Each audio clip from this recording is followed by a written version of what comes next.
like if parenting's not hard, maybe you're not a good parent. Because parenting is hard. It's complicated. It is. Yeah, And it's like very it should, complicated. my wife and I last night sat there for an hour and broke down like next school year books that we're reading, like for an hour on what was a Tuesday night. We're just sitting there like hammering through. Like, were there a lot of other things I'd rather be doing for an hour with my wife? Sure.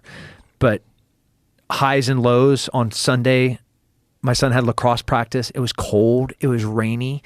And his whole entire team, third graders, out there shivering and and showing grit. And I was like, my heart was exploding with pride. And I never said you had to stay out there. I was like, hey, practices today. We get there. The coach was in shorts and he was his fingers were white. His cheeks were like bright red from the cold, but he stood there and he took it and he showed grit. And then all of these third graders followed in suit. And I was just like heart exploding with pride as my son demonstrated like this